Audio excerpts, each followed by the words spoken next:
pense que la photo, elle permet de garder une trace de son voyage. Elle donne lieu à une relation avec le monde. Je pense que l'homme, il a commencé la photo parce qu'il voulait prouver sa présence sur un lieu.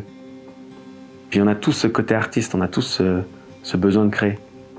Ça me procure de l'épanouissement personnel et pour moi, la nature, c'est une source d'inspiration inépuisable.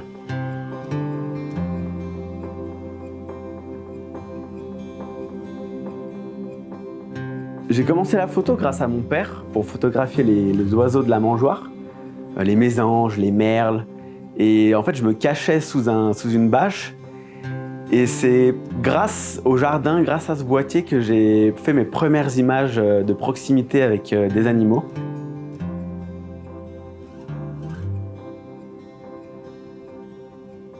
En montagne, je me sens vivant, je fais qu'un avec l'environnement. Quand je suis face à la montagne ou alors quand je me prends une tempête, là tu te sens tout petit et ton ego il se tait. Donc finalement, j'ai appris à être super humble envers la montagne et quand je suis dans cet environnement, je la respecte.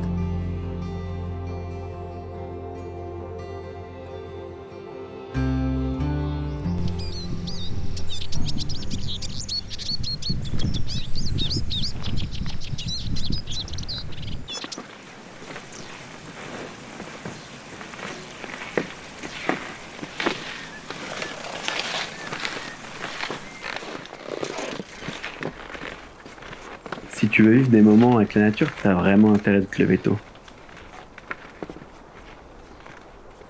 L'aube, c'est vraiment un moment magique où tout s'éveille. Il y a vraiment une ambiance particulière qui me donne à chaque fois un sentiment de bonheur. Je sais que je vais voir quelque chose, mais je sais pas encore quoi. En tout cas, je vais le chercher.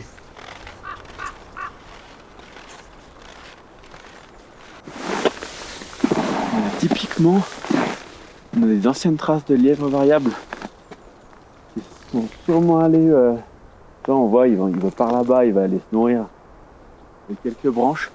Il va se débrouiller un peu comme il peut, quoi. En haute montagne.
Il y a des traces ici, mais ils ont dû s'envoler.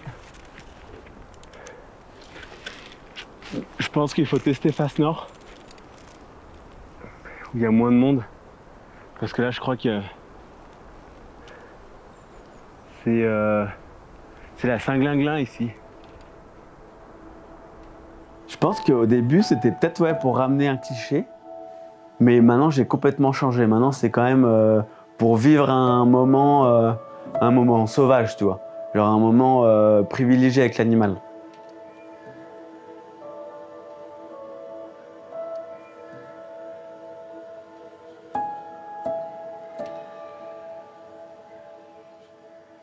Ton âme d'artiste évolue, en fait. Et maintenant, quand je prends un oiseau, c'est limite plus le sujet principal.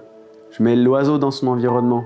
Et en fait, c'est ça qui fait toute la beauté d'une photo, c'est quand, enfin, à mes yeux, c'est quand l'animal est mis en valeur dans son environnement.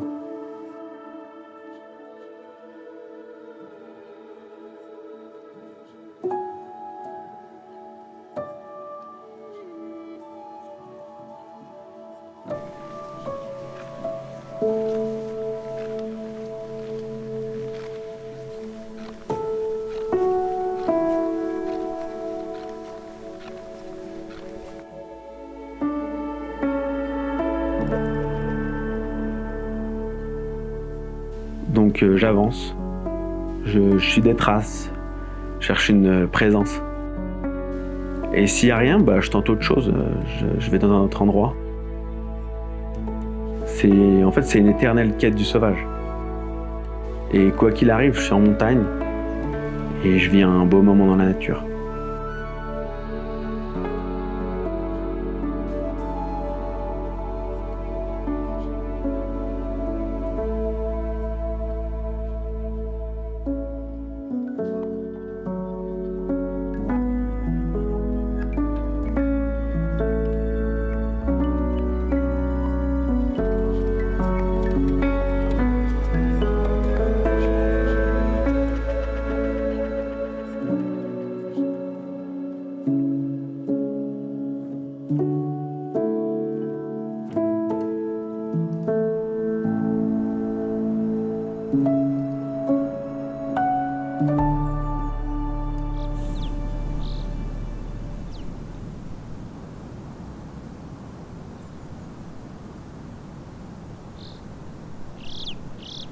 À défaut du lagopède, je me rattrape sur l'ambiance qui est folle.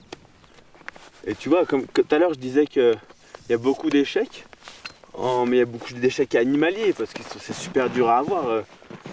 Un animal libre et sauvage, t'en chies pour avoir une belle photo, une belle image. Mais là, vu qu'il y a une belle ambiance, tu vois, ça rattrape un peu les échecs de tout à l'heure. Et on se fait plaisir.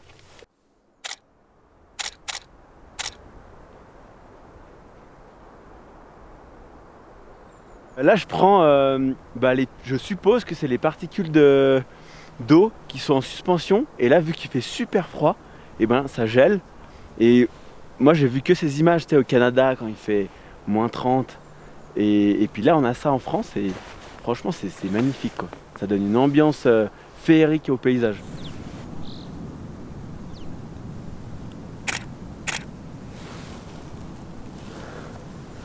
Là, le chardonnay, il est on fire. Là.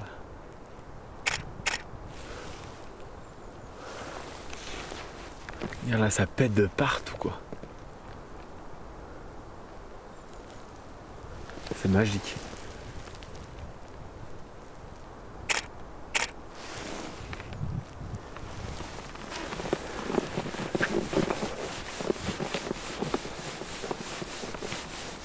Et là, tu te dis, les tétras, les lagos, ils vivent toute l'année ici. On se les caille avec nos North Face et tout.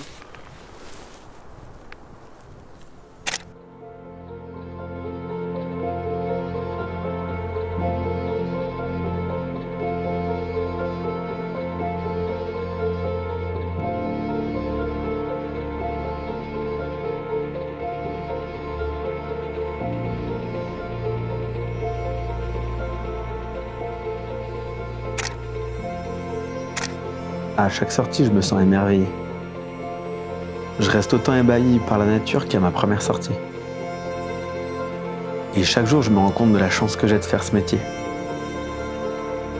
Et par la pratique de la photo, j'ai envie de sensibiliser par le beau, faire respecter le fragile et d'éveiller la conscience environnementale du grand public.